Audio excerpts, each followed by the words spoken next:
Hello friends, welcome back to my channel. ட்ராமாக்குள்ள போறதுக்கு முன்னாடி மறக்காம இந்த வீடியோக்கு ஒரு லைக் போட்டுருங்க. சரி, வாங்க ட்ராமாக்குள்ள போகலாம்.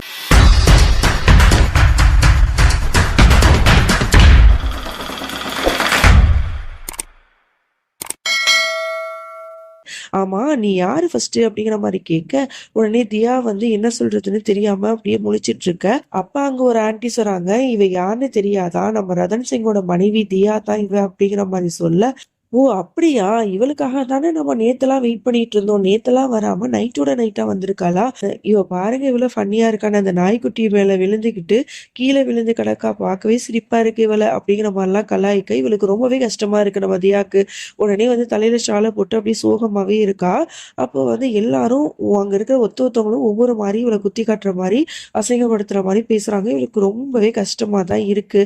அப்பதான் வந்து கரெக்டா வந்து அந்த அத்தைக்காரி இருக்கால, அவளும் வந்துடுறா. அவளை பார்த்த உடனே இவளுக்கு ரொம்ப பயமா இருக்கு. ஐயோ, அந்த அத்தைக்காரி வேற வந்துட்டாள், இவ என்ன பண்ண போறான்னு தெரியலையே அப்படின்னு சொல்லிட்டு முழிச்சிட்டு இருக்கா. அப்ப வந்து அந்த நாய்க்குட்டி வந்து மறுபடியும் அங்கேருந்து ஓடி போயிடுது. உடனே தியா எதை பத்தியுமே யோசிக்காம டக்குன்னு அந்த நாய்க்குட்டியை பிடிக்க ஓடிடுறா. ஒரு வழியா ஒரு டேபிளுக்கு கீழே அந்த நாய்க்குட்டி ஒளிஞ்சிருக்கும், அதை ஒரு வழியா பிடிச்சிடுறா. அப்போ ஒரு கம்பி மாதிரி ஒண்ணு அவன் மேல இருந்து விழற மாதிரி இருக்கு. நல்ல வேளை அந்த நேரத்துல ஒருத்தவர் வந்து கத்தியை வச்சு தடுத்துடுறாரு. அது யாருன்னு பார்த்தா தான் தெரியுது, அது தியாவோட அப்பா தான். உடனே வந்து அப்பா நீங்களா அப்படிங்கிற மாதிரி இவ்வளவு வந்து ஹக் பண்ணிக்கிறா. ஆமாம்மா நான் தான், உன்னை தேடி நானே வந்துட்டேன் அப்படிங்கிற மாதிரி அவரு சொல்ல, அப்பதான் பிளாஷ்பேக்ல வந்து காட்டுறாங்க இவர் எதுக்கு இங்க வந்திருப்பாருன்னா, இந்த மாதிரி வந்து அம்மாக்காரங்க சொல்லியிருப்பாங்க, இந்த பாருங்க தியாவை வந்து எனக்கு அந்த வீட்டுல இருக்க அனுப்ப வந்து ரொம்ப பயமா இருக்கு, அந்த வீட்டுல வந்து அவன் சேஃபா இருப்பாளா என்னன்னே தெரியலையே அப்படின்னு சொல்லிட்டு ரொம்ப புலம்பும் போது அப்பதான் அவரு சொல்லுவாரு, நீ ஒன்றும் கவலைப்படாத, தியா அந்த வீட்டுக்கு போனாலும் நான் வந்து அவளுக்காக ஒரு பாடி கார்டா அந்த வீட்டுல இருக்கேன், அவளுக்கு எந்த விதமான ஆபத்தையும் நான் விட மாட்டேன் அப்படிங்கிற மாதிரிலாம் சொல்லும் போது, நீ இப்பதான் அவங்க கேக்குறாங்க, என்னங்க நீங்க சொல்றீங்க, நம்மளோட மருமக வீட்டுல நீங்க எப்படி இருக்க முடியும், அது தப்பாச்சு அப்படிங்கிற மாதிரி கேட்க, வேற என்ன பண்றது, நம்மளோட கலாச்சாரத்தை மாத்தி தான் ஆகணும், என்னோட பொண்ணு நலனுக்காக நான் என்ன வேணா பண்ணுவேன் அப்படிங்கிற மாதிரிலாம் சொல்லிட்டு தான் இந்த வீட்டுக்கு வந்திருப்பாரு. ஆக்சுவலி தியா வந்து இந்த வீட்டுல செக்யூரா இருக்க மாட்டாங்கிறதுக்காக தான் அவ கூட பாதுகாப்பா இருக்கணும்னு இவரு இந்த வீட்டுக்கே வந்துட்டாரு. உடனே தன்னோட பொண்ணுக்கு தலையில ஷாலை போட்டு, அதோட சரி வாமா போலாம், உன்னோட ஃபேமிலியை வந்து எனக்கு அறிமுகப்படுத்து அப்படின்னு சொல்லிட்டு உள்ளாக்க வந்து கூட்டிட்டு போறாரு.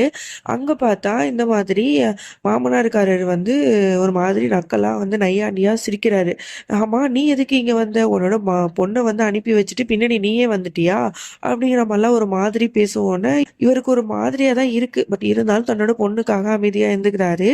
அது மட்டும் இல்லாம பக்கத்துல வந்து அந்த சாக்ஷி பொண்ணு இருக்கால, அந்த மருமகக்காரி, அவளும் வந்து ஒரு மாதிரி நக்கலா பேசுறா. என்னடியா இது, நீ நிறைய டவுரி எல்லாம் எடுத்துட்டு வருவ, நிறைய வரதட்சணை எடுத்துட்டு வருவேன்னு பார்த்தா உன்னோட அப்பாவை தான் வரதட்சணையா எடுத்துட்டு வந்திருக்கியா என்ன அப்படிங்கிற மாதிரி நக்கலா சிரிக்க, தியாக்கு ஒரு மாதிரியா இருக்கு. ஆனா அப்பாக்காரரு எதுக்குமே சலிச்சவர் இல்லாத அந்த மாதிரி அதை வந்து ரொம்பவே சூப்பரா ஹேண்டில் பண்றாரு. ஆமாமா, எங்க இதுல வந்து வரதட்சணை கொடுக்கறதுலாம் வந்து எங்களுக்கெல்லாம் வந்து செட் ஆகாது, நாங்க அப்படிலாம் கொடுக்க மாட்டோம், ஆனா என்னோட பொண்ணு கூட நான் இருக்கணும்னு நினைக்கிறேன், அதுக்காக நீ வந்து என்னை வரதட்சணையா நினைச்சாலும் அதை பத்தி எனக்கு கவலை இல்லை, ஆமா நான் வரதட்சணையா தான் நான் என் பொண்ணு கூட இருக்க வந்திருக்கேன் அப்படிங்கிற மாதிரி கெத்தா சொல்றாரு. அதோட தியா கிட்ட வந்து கண்ணை காட்டுறாரு, இந்த மாதிரி போய் ஆசீர்வாதம் வாங்க எல்லாத்துட்டையும் அப்படின்னு சொன்னோன்னா தியாவும் வந்து மாமனார் காலில் விழ போறா. உடனே அவர் எந்திரிச்சு போயிடுறாரு. இவளுக்கு ரொம்பவே கஷ்டமா இருக்கு. அப்புறம் வந்து அத்தைக்காரி காலில் போய் விழ போறா. அப்பதான் வந்து அவங்களும் வேற வழியே இல்லாம இவளை ஆசீர்வாதம் பண்றாங்க. அப்ப இவ இடுப்புல வந்து ஒரு கொத்து சாவி இருக்கு, அந்த வீட்டோட அந்த அரண்மனையோட சாவி.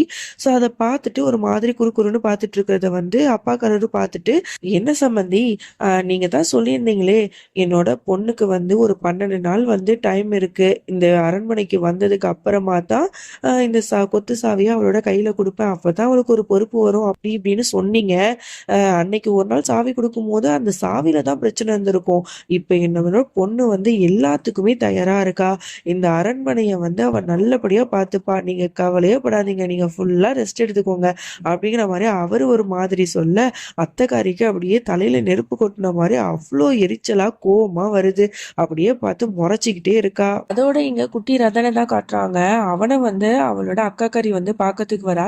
ரதன் நீ வந்துட்டியா அப்படின்னு சொல்லிட்டு அவனை கட்டி பிடிச்சிட்டு ரொம்ப ஜாலியா பேசிட்டு இருக்கா. ஆமா நான் வந்துட்டேன், அம்மா நேற்றுலேருந்து அத்தையை பார்க்கவே இல்லை, அத்தையை பார்க்கணும் போல இருக்கு, நான் போய் அத்தையை பார்த்துட்டு வரேன் அப்படின்னு சொல்லிட்டு அவன் ஓடோடி போறான் அத்தையை பார்க்கறதுக்காக. அப்பதான் இங்க இருக்கிறவங்க எல்லாருமே வந்து பேசிட்டு இருக்காங்க. அப்ப தியாவோட அப்பாவும் வந்து இருந்து பேசிட்டு இருக்கிறத பார்த்துட்டு, "ஓய் உனக்கு தெரியுமா? இந்த மாதிரி அங்க இருக்கார்ல, அவரு தான் என்னோட மாமனாரு. என்னோட தியா இருக்கால்ல மனைவி, அவளோட அப்பா." அப்படிங்கிற மாரி சொன்னோனே, அந்த அக்காக்காரிக்கும் ரொம்ப ஒரு மாதிரி கோவமா தான் வருது. இவள பார்த்தோனே, "சரி, சரி இந்த மாரி டயத்துலலாம் நம்ம இங்க இருக்க வேணாம். பெரியவங்க பேசிட்டு இருக்காங்க. நம்ம அப்புறம் வந்து பேசலாம்." அப்படின்னு சொல்லிட்டு, ரதனையும் வந்து அவ அழைச்சுட்டு உள்ளாக்க போயிடுறா. அப்பதான் வந்து அப்பாக்காரரு வந்து அத்தைக்காரிட்ட சொல்றாரு, "ஆமா, நேத்தே நாங்க தான் வந்து சொன்னோமே தியா, ரதன் 2 பேருமே வந்து இந்த அரண்மனைக்கு வராங்கன்னு சொல்லிட்டு, ஏன் அவங்கள வெல்கம் பண்ணாம நீங்க எல்லாரும் வந்து எங்க போனீங்க? ஏன் ஓடி ஓடி ஒளிஞ்சுக்கிட்டீங்க? என்னோட பொண்ண அவமானப்படுத்தணும்னு தான் இப்படிலாம் பண்ணீங்களா?" அப்படின்னு கேட்க, அப்ப அத்தைக்காரி வந்து மழுப்புற மாரியே பேசுறா. "இந்த பாருங்க, இன்னைக்கு வரதா தான் சொன்னீங்க. ஆனா நைட்டு வராங்களா? இல்ல பகல்ல வராங்களா? அப்படிங்கிற மாரி எந்த டீட்டெயிலும் நீங்க சொல்லல. அதனால எங்களுக்கு தெரியல. நாங்க வெளில போயிட்டோம். அது மட்டும் இல்ல. காலங்காலமா எங்க வீட்டு மருமகளெல்லாம் நாங்க பகல் நேரத்துல தான் இந்த வீட்டுக்கு வந்து அழைச்சிட்டு வருவோம். அதுதான் நல்ல சகுனம். ஆனா நீங்க உங்களோட மகள நைட்டோட நைட்டா அனுப்பி வச்சிருக்கீங்க. இது வந்து எவ்வளோ பெரிய அபசகுனமான ஒரு விஷயம் தெரியுமா? இதனால இந்த வீட்டுக்கே வந்து எவ்வளோ பெரிய பிரச்சனை வரப்போது. என்னோட ரதனுக்கு என்னென்ன ஆபத்து வரப்போகுதுன்னு தெரியல." அப்படிங்கிற மாரிலாம் ஒரு மாதிரி குத்துற மாரி பேசுறாங்க. இதெல்லாம் கேட்கும்போது அவளுக்கு ஒரு மாதிரியா தான் இருக்கு. எதுவுமே சொல்லாம அப்படியே அமைதியா நம்ம தியா நிக்க, அப்பதான் வந்து அத்தக்காரி சொல்றா, "இந்த பாரு தியா, உனக்கு எல்லா விதமான ட்ரெஸ்ஸும் நாங்க எடுத்து வச்சிருப்போம். நீ அழகா ரெடி ஆயி வா. புது மருமகள வந்து செய்ய வேண்டிய சடங்குகள் நெறைய இருக்கு. அதெல்லாம் நீ வரிசையா பண்ணணும். புரியுதா?" அப்படிங்கிற மாரி அவள அனுப்பி வைக்கிறாங்க. அப்பதான் வந்து வேலைக்காரங்கள கூப்பிட்டு இந்த மாரி தியாவோட அப்பாவுக்கு வந்து தனியா கெஸ்ட் ஹவுஸ் இருக்குல்ல, அங்க வந்து கூட்டு போங்க அப்படின்னு சொல்லும்போது, உடனே அப்பாக்காரரு சொல்றாரு, "நீங்க அவ்வளோ கஷ்டப்படலாம் தேவையில்ல. இவ்வளோ பெரிய அரண்மனையில எனக்கு ஒரு ரூம் கூடவா இருக்காது? என்னோட பொண்ணு இந்த வீட்ல தானே இருக்கா. நான் அவ கூட இந்த அரண்மனையிலேயே இருந்துக்கிறேன். நான் கெஸ்ட் ரூம்க்குலாம் நான் போமாட்டேன்." அப்படிங்கிற மாரி சொன்ன உடனே இந்த அத்தைக்காரிக்கு ஒரு மாதிரி கோவமா வருது. ஆனா அப்பாக்காரர் எதுவுமே சொல்லாம தன்னோட மகள வந்து கையோட அணைச்சுக்கிட்டு உள்ளாக்க போயிடுறாரு. இவ வந்து என்ன இதுக்கப்புறம் பிளான் பண்ணி இந்த தியாவ தொரத்தலாம்னு சொல்லிட்டு கிரிமினலா யோசிச்சுட்டு இருக்கா. அத விட இந்த பாட்ட நம்ம முடிச்சுக்கலாம். இதுக்கப்புறம் என்ன நடந்துச்சுன்னு சொல்லிட்டு நம்ம நாளைக்கு பார்க்கலாம். அப்புறம் சில்சிலா ஃபேன்ஸ் எல்லாருக்குமே நான் பெரிய பெரிய சாரி கேட்டுக்கிறேன். என்னால் கன்டினியூஸாக அந்த ட்ராமாவை போட முடியலை. இதுக்கப்புறம் வந்து கண்டிப்பாக நான் வந்து போடுறதுக்கு முயற்சி பண்ணுறேன். நீங்களும் நம்மளோட சேனலுக்கு உங்களோட சப்போர்ட்டை கொடுத்துட்டே இருங்க. இன்னும் கொஞ்சம் நாளையிலேயே வந்து சில்சிலா ட்ராமாவில் மௌலி, குணால், இஷான் இவங்க சீன்ஸ் எல்லாம் முடிஞ்சு சீசன் 2வும் ஸ்டார்ட் ஆக போகுது. அதில் யார் ஹீரோயின் அப்படின்னு சொல்லிட்டு உங்களுக்கு வந்து ஒரு ஐடியா இருக்கும்ல, கெஸ் பண்ணுங்கள். அதில் இந்த ட்ராமா இப்போ பார்க்குறீங்களா, இந்த குட்டி பையன் ட்ராமா, இந்த ட்ராமாவில் உள்ளவங்களே அதுலேயும் ஹீரோயினாக இருப்பாங்க. அது யாருன்னு சொல்லிட்டு நீங்கள் மறக்காமல் கமெண்ட் பாக்ஸில் கமெண்ட் பண்ணுங்கள். இந்த ட்ராமா பிடிச்சவங்க மறக்காம கீழ பர்பிள் ஹார்ட் வந்து கமெண்ட் பண்ணுங்க. நெக்ஸ்ட் வீடியோல சந்திக்கிறேன். அது வரைக்கும் பை ஃப்ரெண்ட்.